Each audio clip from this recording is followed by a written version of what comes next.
하나님께서 선택하시는 것을 우리는 전혀 예측할 수가 없습니다. 그러나 하나님의 선택이 지혜롭고 탁월하다는 것은 저희들이 알고 있습니다. 예수의 제자들을 위하하고 죽이던 사울을 예수님께서는 자신의 특별한 도구로 택해 주셨습니다. 사울이 가지고 있던 여러 가지 예수님을 적대할 수밖에 없었던 요소들이 오히려 이제는 사울이 전도할 때에 아주 독특한 무기로 활용됩니다.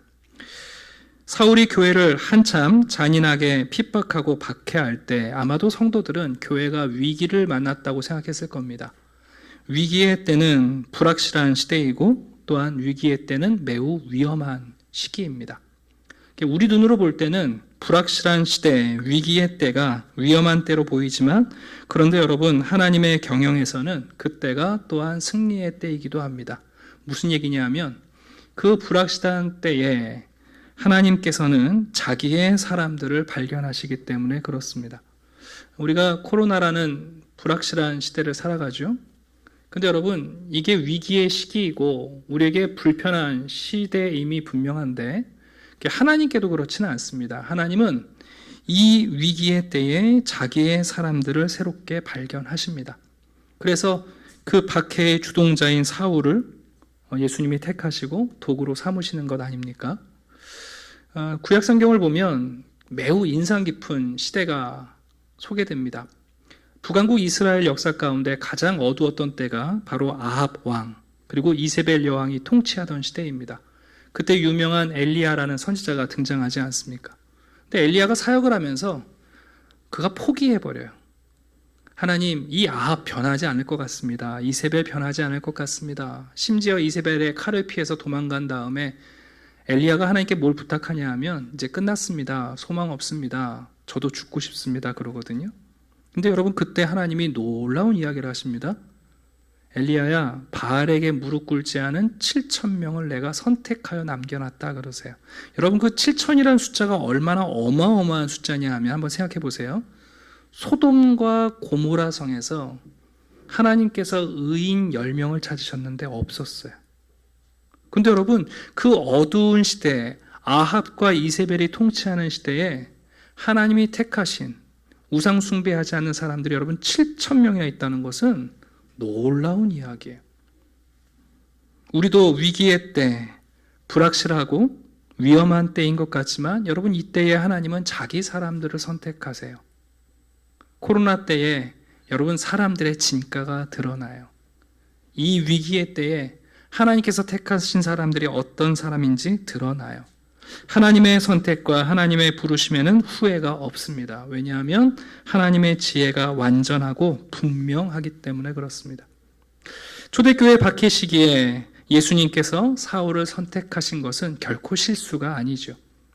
오늘 우리가 읽은 본문은 사울이 회심한 다음에 그의 초기 사역을 요약적으로 소개하고 있습니다. 좀 아쉬운 것은 사도행전이 사울의 생애를 아주 자세하게 또 시간 순서로 우리에게 소개하고 있지 않아요. 그래서 이 사건을 좀 재구성할 필요가 있는데 갈라디아서 1장, 또 사도행전 22장, 고린도 후서 11장을 보게 되면 사울이 자기의 생애의 여러 가지 이야기를 좀 파편적으로 소개해 놨어요.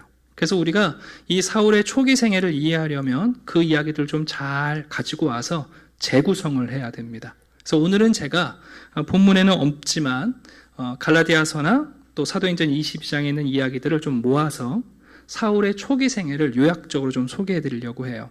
우리가 알고 있는 것처럼 다메섹에서 사울은 3일 동안 먹지도 못하고 자지도 못하고 기도하다가 아나니아를 통해서 눈이 열립니다. 그리고 예수님의 특별한 소명을 받게 되죠. 그 이후 여러분, 사울은요, 갈라디아서에 보게 되면 혈육과도 의논하지 않고 예루살렘의 사도들을 찾아가지도 않고 어떻게 했냐면 아라비아로 갔습니다. 여기서 아라비아라고 말하는 것은 바나테아 왕국이라는 지금의 요르단 지역인데요. 이 바나테아 왕국은 이스마엘의 후손들로 알려져 있어요. 그 광야로 가서 약 3년 동안 은둔의 시간을 갖게 됩니다. 그 3년 동안 무슨 일을 했는지를 정확히는 알 수 없는데 두 가지를 했던 것 같아요. 한 가지는 예수님께서 사도들을 3년 동안 훈련시키신 것처럼 이 사울을 그 광야에서 3년 동안 특별 수업을 하셨어요.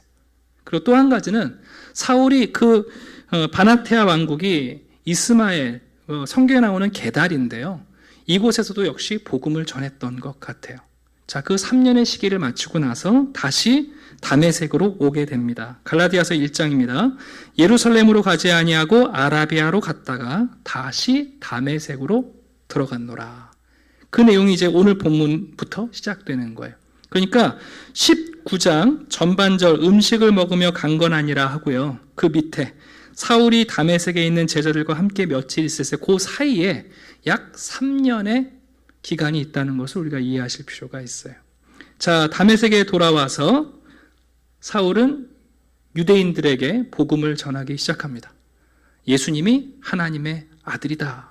그리고 예수님이 그리스도시다. 이 두 가지를 강하게 선포합니다.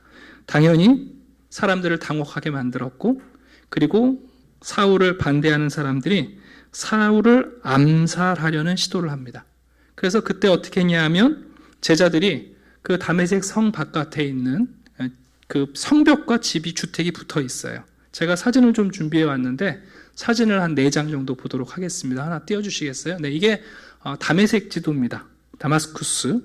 여러분 저 지도를 보시면 가운데 긴 검은 선이 하나 보이시죠? 네, 저게 직가입니다. 네, 우리나라 그 을지로나 또 종로처럼 동서로 길게 이어져 있는 도로예요. 지금도 저 도로는 유지되어 있고요. 이게 직가를 제 옆에서 본 사진입니다. 그 다음 사진 한번 보여주시겠어요? 네, 이게 지금 남아있는 유적인데요. 성벽 위에 집이 있어요. 네, 그 다음 그림도 하나 보여주십시오. 네, 옆에서 보면 이렇거든요. 그러니까 이제 성벽문을 지키고 있기 때문에 사울의 제자들이 저 집에서 빨랫감을 내릴 때 바구니에 담아서 빨래를 내려요. 그럼 밑에서 받아서 빨래를 하는데 그 빨랫감과 함께 사울을 내려가지고 도피하게 만들었다는 이야기입니다. 예, 사진은 됐습니다. 자, 그 이후에 어떻게 했냐면 예루살렘으로 갑니다. 예루살렘에서 약 15일 동안 머무르는데요. 성경에 기록되어 있으니까 나중에 여러분들께 한번 찾아보시면 될 것 같고요. 그 15일 동안 예루살렘에 가서 생활을 하는데 사람들이 사울을 받아들이질 않아요. 그래서 그때 또 권면하는 바나바가 이 사울의 이야기를 듣고 일종의 후견인과 보증인이 되어가지고 베드로도 만나고 야고보도 만나고, 특별히 예루살렘에서 사울은 스데반이 했던 것처럼 헬라파 유대인들에게 예수 그리스도의 복음을 전하게 됩니다. 스데반도 반대했습니다만 사울이라는 이 배신자, 일종의 여러분 전향한 거잖아요. 그래서 또 사람들이 거기서도 사울을 죽이려는 시도가 있습니다.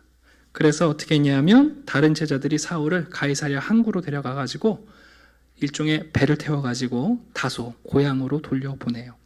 그리고 여러분 사울은 이 다소 고향에서 자그마치 10년 동안 낙향해가지고 또다시 은둔 생활을 보내게 됩니다.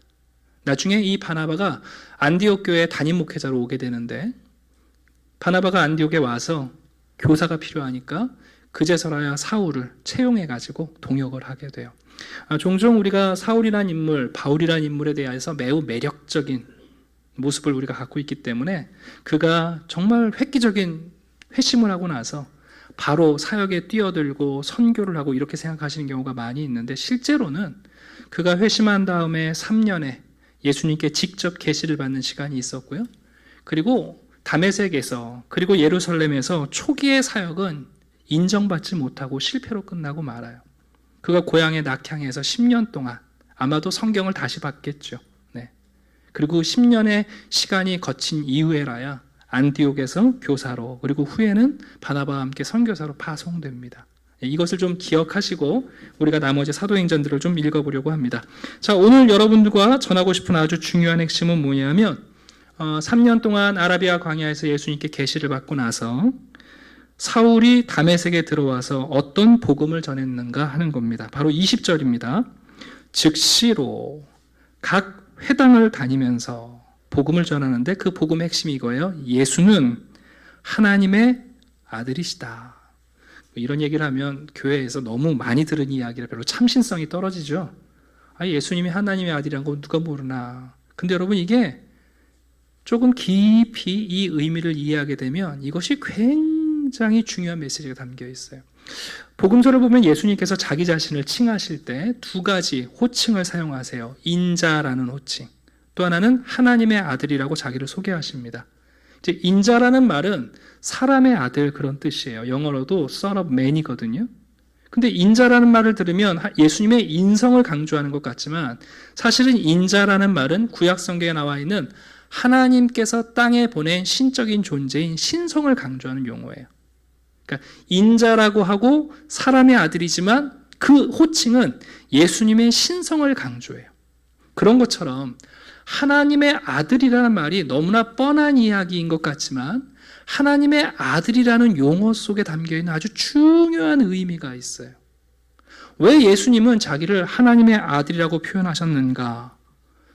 구약 성경을 읽다 보면 예수님 말고도 하나님의 아들이라고 부름받은 사람들이 있어요. 예를 들면 천사들에 대해서도 구약 성경에 하나님의 아들들이라고 표현을 합니다. 또 이스라엘의 왕에 대해서도 하나님의 아들이라는 표현을 써요. 이스라엘 민족 전체를 향해서도 하나님의 아들이라는 표현을 쓰는데, 그 하나님의 아들이라는 이름이 조금 더 구체성을 가지고 나타나는 것은 바로 메시아에 대한 호칭이에요. 창세기 3장에서 하나님께서 여자의 후손으로 주실 메시아를 예언하신 다음에 그 여자의 후손이 구약을 흘러가면서 그 계시의 점진성으로 구체성을 띠면서 여자의 후손이 곧 남자의 아들이 아니라 하나님의 아들이라는 사실을 조금씩 구체화시키십니다. 하나님께서 메시아 예수 그리스도를 하나님의 아들이라고 말할 때는 그 순종이라는 독특한 점을 강조하는 용어예요. 그래서 마태복음 17장을 보면 예수님께서 세례를 받으실 때 하늘에서 이런 음성이 들리지요. 이는 내 사랑하는 아들이요 내 기뻐하는 자다. 이 말은 이런 뜻입니다. 이 사람은 내가 사랑하는 사람이고, 그리고 이 사람은 나를 기쁘게 하는 사람이다, 그런 뜻이에요. 또 마가복음 9장에서도 변화산에서 사도들, 제자들에게 하늘에서 또 음성이 들리죠. 이는 내 사랑하는 아들이니 너희는 그의 말을 들으라. 이 아들은 내가 사랑하는 아들이고 이 아들은 내 말에 순종하는 아들이기 때문에 너희는 이제 엘리야가 아니라 모세가 아니라 이 아들의 말을 들으라 하고 가르쳐 주세요. 그러니까 예수님을 하나님의 아들이라고 표현할 때는 예수님과 하나님의 관계 속에서 예수님이 철저하게 하나님께 순종하는 분이라는 의미가 있어요. 인류 역사 가운데 하나님의 뜻에 온전하게 순종하신 분은 예수님밖에 없어요. 아마 이런 얘기를 들으면 누가 화를 내냐면 유대인들이 화를 낼 거예요. 무슨 얘기냐? 우리가 하나님을 알고 하나님을 섬기고 하나님의 율법을 준행하는데 얼마나 열심을 냈는데. 근데 여러분, 요한복음 8장에 가게 되면 유명한 예수님과 유대인들의 논쟁이 있습니다. 바로 내 아버지와 너희들의 아버지 논쟁이에요. 유대인들은 자신들을 아브라함의 후손이라고 말을 하고 하나님이야말로 자기들이 하나님을 기쁘게 하는 자라고 당당하게 말했어요. 심지어 이스라엘은 여호와의 장자다. 그리고 자기들의 장자권을 주장했단 말이에요. 그런데 예수님은 오셔서 뭐라고 그랬냐면 하나님은 내 아버지시지 너희들의 아버지는 아니다, 이렇게 얘기하세요. 그러면서 심지어 뭐라고 하시냐면 너희들의 아버지는 하나님이 아니라 마귀다 그러십니다. 한번 들어보세요. 너희가 아브라함의 자손이면 아브라함이 행한 일들을 할 것이거늘 지금 하나님께 들은 진리를 너희에게 말한 사람인 나를 죽이려 하는도다. 아브라함은 이렇게 하지 아니하였느니라. 아브라함이 나기 전부터 내가 있었느니라. 너희는 너희 아비 마귀에게서 났느니라. 여러분, 유대인들이 이 말 듣고 얼마나 기겁을 했겠어요? 근데 예수님께서 유대인들이 왜 하나님의 아들들이 아니라 마귀의 아들들인지 세 가지 증거를 대세요. 첫 번째, 너희는 너희 아비 마귀처럼 욕심을 내어 살아가려고 한다. 너희는 너희 아비 마귀에게서 났으니 너희 아비의 욕심대로 너희도 행하고자 하느니라. 여러분, 하나님은 사랑을 베푸시는데 마귀는 욕심을 내요. 자기 욕심을 채우기 위해서 살아가는 존재 아닙니까? 그러니까 유대인들을 보시면서 야 너희들 안에 욕심이 그득그득한데 그게 어디 하나님을 닮은 아들들의 모습이냐? 마귀를 닮은 모습이지. 두 번째 증거는 뭐냐 하면 여러분 마귀의 정체가 뭐냐면 거짓말쟁이 아닙니까? 유대인들이 어떤 사람이냐면 거짓과 진리를 뒤바꾸는 사람이잖아요. 예수님이 진리를 말씀하시는데 자기들의 거짓 것을 진리라고 주장하는 사람들이에요. 거짓말쟁이에요. 예수님 두 번째 말씀하시죠. 너희들이 거짓말을 더 진리처럼 여기는 걸 보니까 너희들 마귀의 아들들이다. 세 번째는 뭐냐면 마귀는 처음부터 살인한 자입니다. 근데 여러분 유대인 마음속에 지금 뭐가 있냐면 예수님 죽이기로 결정한 사람들이거든요. 그러니까 예수님 말씀하시는 거예요. 너희들 안에 욕심을 쫓아 살려고 하고 너희들 안에 진리에 관심이 없고 거짓을 진리가 되기를 바라는 사람들이고 너희들 안에 누군가를 미워하고 죽이고자 하는 마음이 가득한데 너희들이 어떻게 하나님의 아들들이냐. 너희 아버지 마귀 맞다 그러시는 거예요. 그게 요한복음 8장에 나오는 유명한 내 아버지와 너희들의 아버지라는 논쟁이에요. 여러분들의 아버지는 누구신가요? 예수님이 하나님의 아들이란 뜻은 예수님이 유일한 아들이란 뜻이에요. 또한 그 표현은 예수님이야말로 처음부터 끝까지 아버지께 순종하는 영원한 순종의 아들이란 뜻이에요. 우리가 요한복음 1장에서 하나님의 품에 계신 아들이라는 표현은 뭐냐면 한 번도 하나님의 가슴을 떠나보지 않은 하나님의 가슴을 아프게 해본 적이 없는 순종의 아들이라는 뜻이에요. 우리가 외아들 독생자라는 표현을 쓰는데 그것은 단순히 하나밖에 없다는 얘기가 아니라 유일하다는 뜻입니다. 그러니까 사울이 뭘 깨달았냐면 자기도 과거에 유대인으로서 하나님을 기쁘시게 하고 하나님께 순종한다고 얼마나 노력을 했어요? 하나님께 순종하려고 그리스도인들 잡아 죽인 거 아니에요? 근데 사울이 깨달은 게 뭐냐 하면 아니다. 예수 그리스도야말로 하나님께 순종하고 하나님을 기쁘시게 하는 유일한 아들이다. 여러분 이게 사울의 복음의 핵심이었어요. 제가 이런 소개를 해드리는 이유는 뭐냐 하면 오늘날 많은 성도들이 간증을 하실 때 예수님을 자랑하고 예수님을 높이고 예수님을 전하려고 하실 때 어떤 방식으로 전하냐면 예수님이 나에게 어떤 의미가 있는지를 강조해요. 예수님 그분은 나에게 이런 일을 하셨습니다. 예수님이 나에게 어떤 위로를 주셨습니다. 예수님이 나를 어떻게 하셨습니다. 이게 여러분 우리의 관심인데 사울이 전하는 복음은 그게 아니에요. 뭐냐 하면 예수님이 나에게 어떤 의미가 있느냐가 중요한 것이 아니라 예수님이 하나님에게 어떤 의미가 있는 분이 더 중요하다는 거예요. 전 지금 굉장히 중요한 코페르니쿠스적 전환을 지금 말씀드리는 거예요. 예수님이 나에게 어떤 의미가 있느냐가 여러분 간증의 핵심이 아니라 바울이 다메섹에 들어와서 처음 전한 메시지가 뭐냐 하면 예수님이 나를 만나셨다. 나를 이렇게 하셨다. 이게 아니라 하나님에게 예수님이 어떤 의미가 있느냐가 복음의 핵심이에요. 여러분 이것을 잘 이해하셔야 돼요. 오늘날 기독교의 가치를 어디서 찾냐 하면 나에게 기독교가 어떤 영향을 주었고 나에게 예수 그리스도가 어떤 능력을 보여주었냐가 우리 신앙의 핵심인 것처럼 생각하시는데 아니에요, 여러분. 예수 그리스도의 가치는 하나님에게 예수님이 어떤 의미가 있느냐가 중요한 거예요. 창조주이신 그분이 예수님을 어떻게 생각하시는지가 중요한 거예요. 내 생각이 중요한 게 아니에요. 지금 그래서 사울이 전하는 거예요. 예수가 하나님의 아들이시다. 너희들이 아니라 내가 아니라 예수님이야말로 하나님이 순종하는 아들로 유일하게 인정하시는 분이다. 우리가 하나님을 섬긴다는 것은 그 하나님을 기쁘시게 하신 예수 그리스도를 알 때라만 하나님을 기쁘시게 할 수 있고 하나님을 섬길 수 있다고 주장하는 거예요. 여러분 이 얘기를 듣고 유대인들이 여러분 경악했어요.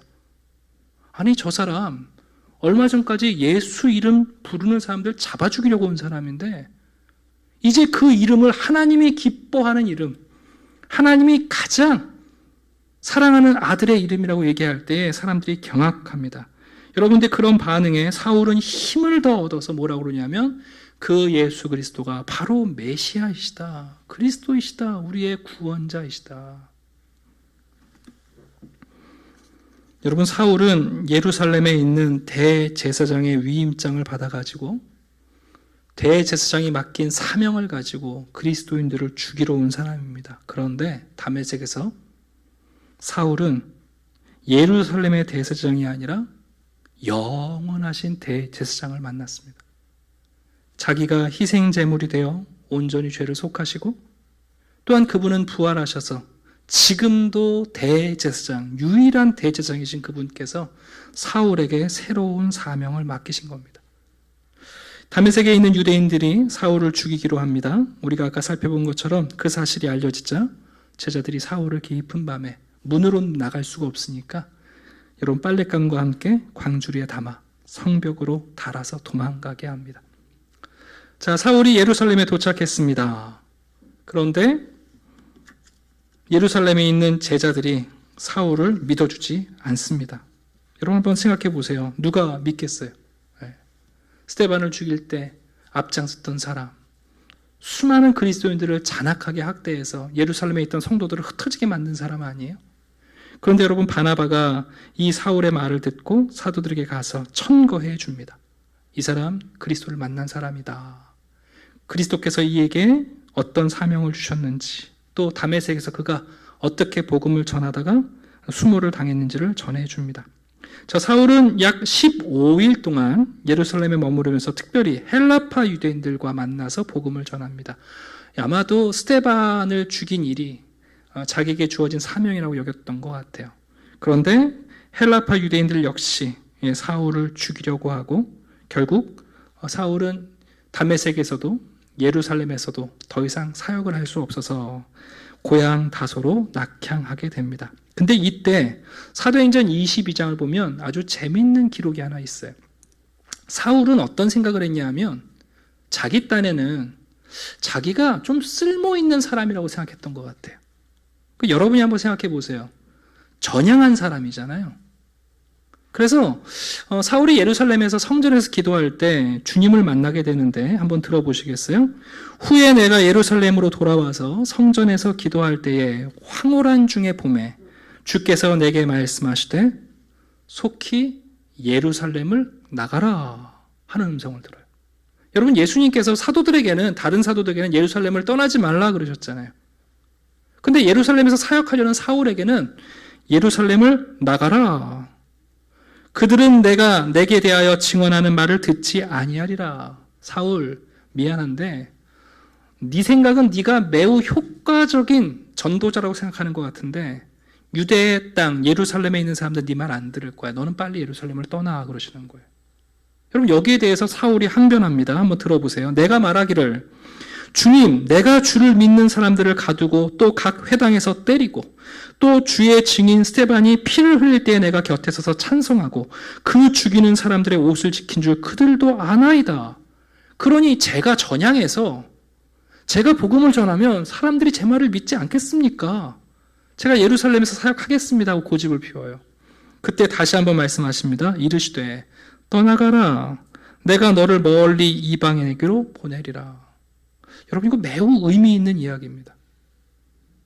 오늘날도 종종 교회 안에서 꽤나 유명하신 분들이 교회를 다니기 시작하고 예수 믿기 시작하고 어떤 간첩, 어떤 범죄자가 갑자기 목사가 되시는 분들이 있어요. 그러면 교회가 그분들을 발빠르게 모셔다가 수많은 간증 집회를 하는 경우가 있어요. 우리 생각에는 여러분 효과가 있을 것 같지 않아요? 대도 조세형 목사가 되다. 개그맨 서세훈 씨가 또 목사가 돼서 얼마나 간증을 하고 다니셨나 몰라요? 여러분, 우리 생각에는 그런 분들이 간증하고 나면 하나님은 살아계시다 하고 다 예수 믿을 것 같죠. 사울이 그런 생각을 했던 거예요. 그런데 여러분, 예수님께서 말씀하십니다. 빨리 예루살렘 떠나가라. 네가 아무리 얘기해도 너 때문에 예수 믿지 않는다. 여러분, 그리고는 그 이후에 자그마치 10년 동안 사울은 낙향에서 다소에서 침묵 기간을 갖게 됩니다. 그러면서 이 이야기의 끝은 31절에 이렇게 마감돼요. 그리하여 온 유대와 갈릴리와 사마리아 교회가 평안하여 든든히 서갔다. 우리 생각에는 사울이라는 사람이 회심했으니까 그 한 사람, 영웅, 이 사람이 리더자가 돼갖고 이 사람의 변화가 주축이 돼가지고 여러분 교회가 성장하고 교회가 확장될 것 같잖아요. 아니에요. 모세가 40년 만에 이집트 내려가면 여러분 모세 때문에 이스라엘 백성들이 광야에서 나오고 바로가 무릎 꿇을 것 같잖아요. 여러분 아니에요. 출애굽기를 보시면 모세가 돌아가서 모세가 영웅이 돼서 이스라엘을 이집트에서 해방시키는 게 아니에요. 여러분 모세조차도 하나님께 불평을 할 때 하나님께서 바로와 싸우시고 하나님께서 10가지 재앙을 통하여 이스라엘 민족을 자유케 하시는 거예요. 그래서 오늘 본문은 이렇게 끝납니다. 어떻게 교회가 진행했는가? 교회는 어떻게 수가 더 많아졌는가? 두 가지 비밀을 가르쳐줘요. 첫 번째, 주를 경외함. 두 번째, 성령의 위로예요. 주를 경외함과 성령의 위로가 뭔지 제가 지금부터 조금 구약을 들어서 설명해 드릴 텐데, 여러분 성경은 구약과 신약까지 동일한 하나님이시기 때문에 그 메시지가 다르지 않습니다. 변질되지 않았습니다. 예를 들어 드리면 여러분 신명기에서 하나님께서 이스라엘 백성들에게 두 가지를 요구하세요. 마음과 뜻과 성품을 다하여 하나님을 사랑하라 그러셨어요. 그 얘기가 존중하라는 뜻이에요. 하나님을 존중하는 자는 그 다음 어떻게 되냐면 신명기에 나오는 하나님 주시는 말씀을 순종, 지키게 될, 청종하게 된다는 거예요. 그러니까 하나님의 백성들은 어떻게 살아가냐면 두 가지로 살아가요. 첫 번째는 하나님을 존중하는 것이고 두 번째는 하나님의 말씀을 청종하는 걸로 살아가요. 이것이 역사적인 기록이 뭐냐면 바로 사무엘상하예요. 사무엘상을 보시게 되면 두 집안이 나옵니다. 하나는 타락한 엘리 제사장의 집안, 그리고 사무엘을 키워냈던 엘가나의 집안이 나옵니다. 엘리의 집안과 엘가나의 집안은 무엇을 보여주냐면 하나님을 존중하는 가정과 하나님을 존중하지 않는 가정을 보여줘요. 그리고 나서 끝에 가면 사울의 집안과 다윗의 집안 이야기가 나와요. 그것은 사울은 하나님의 말씀에 청종하지 않는 사람이고 다윗은 하나님의 마음에 합한 말씀에 청종하는 사람이에요. 그래서 여러분 신명기에서 말씀하셨던 하나님을 존중하는 것과 말씀을 청종하는 것이 역사적으로 하나님을 존중했던 집안과 하나님의 말씀을 청종했던 다윗의 집안을 통하여 우리에게 증거를 보여주시는 거예요. 자, 교회도 마찬가지입니다. 교회가 하나님의 집 아닙니까? 교회도, 오늘날 교회도 어떻게 교회가 세워지는 줄 아세요? 사울과 같은 대단한 회심자가 일어나서 놀라운 간증 때문에 교회가 성장하는 게 아니에요. 오늘 분명히 말씀하시기를 첫 번째, 주를 경외함, 하나님을 존중하는 것. 성령의 위로라는 것은 성령께서 예수 그리스도의 말씀을 생각나게 하셔서 우리가 하나님의 뜻이 필요할 때마다 그 말씀을 들려주심으로 우리에게 위로를 주신다는 뜻이에요. 청종하는 거예요. 여러분 교회도 어떻게 성장하고 세워져 가는가? 하나님을 존중하는 것과 말씀을 청종하는 것으로 성장합니다. 이 얘기는 교회가 우리에게 주시는 하나님의 말씀을 들었을 때는 순종해야 하는 것이고 하나님께서 말씀하시지 않는 모든 영역에 대해서는 어떻게 되는 거예요? 하나님을 존중하며 가는 거예요. 성도는 하나님의 말씀에 귀를 기울이며 명확한 말씀에 순종하고 하나님이 말씀하시지 않은 내 삶에 아직 수수께끼 같은 인생은 하나님을 존중함으로 인생을 살아가는 거예요. 그게 여러분 교회를 세워가는 비밀이에요. 자꾸만 우리는 도덕적인 결단, 어떤 의지, 그것이 교회를 세워간다고 생각하실 수 있는데 여러분 교회는 성령의 열매예요. 오늘 사도행전에서 우리가 생각할 땐 야, 사울이 회심했으니까 사울의 역할로 교회가 그냥 대박 나겠다. 아니에요. 뭔 말씀을요? 예수님은 이렇게 말씀하시는 거예요. 사울, 넌 떠나. 아직 아니야. 너 때문에 예수 믿는 사람은 없어. 그리고 여러분 10년 동안 묵혀두시는 거예요. 묵은지 만드시는 거예요. 종종 교회 안에서 우리는 우리가 생각할 때에 발빠른 대처, 인기 있는 한 사람, 놀라운 회심과 간증거리들, 그게 교회를 세워간다고 생각하시지만 아니에요, 여러분. 교회나 한 성도나 믿음의 가정은 이 두 가지예요. 존중과 청종이에요. 오늘도 우리는 이 두 가지를 우리 마음속에 기준으로 붙잡으셔야 돼요. 이게 두 기둥이에요. 하나님이 내게 하신 말씀이 있다면 청종하는 것이고, 아직까지 응답하시지 않는다면 뭐 하라고요? 하나님을 존중하시면 돼요. 그게 성도가, 믿음의 가정이, 그리고 교회가 세워져가는 비밀입니다. 말씀을 정리하겠습니다. 여러분, 사울은 회심했다고 해서 그 순간부터 우리가 생각하는 놀라운 선교사가 되고 목사가 되고 성경 집필자가 됐던 게 아닙니다. 3년 동안 예수님께 직접 훈련받고, 그리고 그는 10년 동안 다수에서 은둔 생활을 거칩니다. 초창기 그의 사역은 여러분 실패였어요. 2번이나 암살 위기에서 겨우 도망쳐 나왔어요. 사울 생각에는 왜 내가 쓰임받지 못하나 이상하게 여겼을지 몰라요. 그러나 여러분, 하나님의 시간표에는 결코 실수도 없으십니다. 자, 교회는 한두 사람의 영웅적인 인물들, 한두 사람들의 탁월한 회심자가 교회를 세우는 게 아닙니다. 교회는 그리스도의 몸으로 오늘날도 이 두 가지가 우리에게 필요합니다. 한 가지는 하나님을 존중하는 겁니다. 그리고 우리에게 말씀을 주시면 청종하는 겁니다.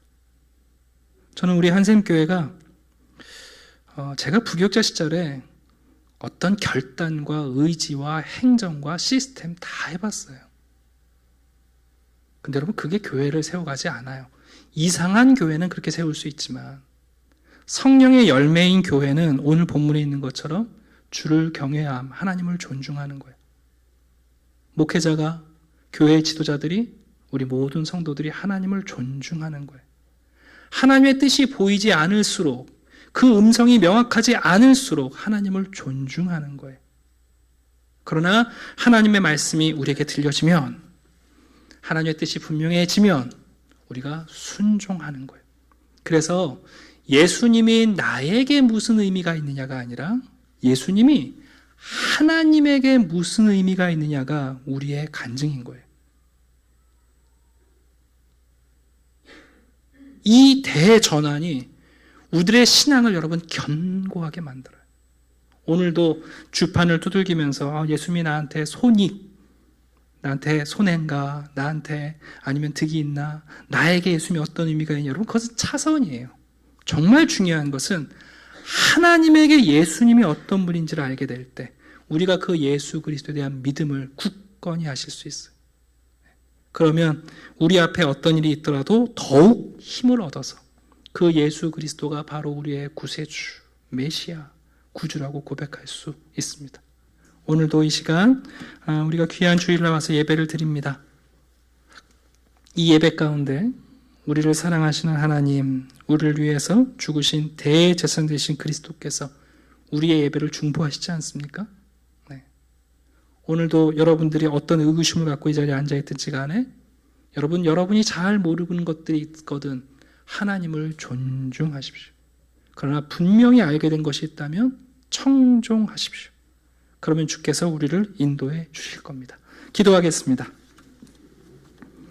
아버지 하나님 감사합니다. 우리를 택하여 주신 주님, 세상의 혼란기의 시기에 하나님은 오히려 승리의 기회를 만들어 내십니다.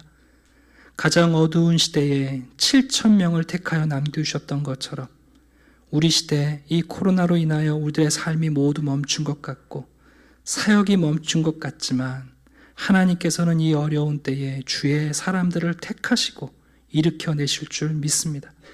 아버지 하나님, 사울 한 사람으로 초대교회가 일어나는 것이 아니라 모든 성도들이 하나님을 존중하고 주의 말씀을 청종함으로 성령의 위로로 세워져 갔던 것처럼 우리 한샘교회와 모든 믿음의 가정들과 성도들이 오늘도 하나님을 존중하고 하나님의 말씀을 청종할 수 있게 도와주시옵소서. 때로는 남들과 비교하며 나의 시간표가 느린 듯 하지만 우리 주님의 뜻을 따라 인내하게 하시고 우리도 10년, 20년 우리들의 삶을 축적시키며 주께서 우리를 쓰시고자 할 때에 유용한 일꾼이 될 수 있도록 도와주시옵소서. 감사드리며 예수 그리스도 이름으로 기도드립니다. 아멘. 네, 교회 소식 전해드리겠습니다. 첫 번째입니다. 아직까지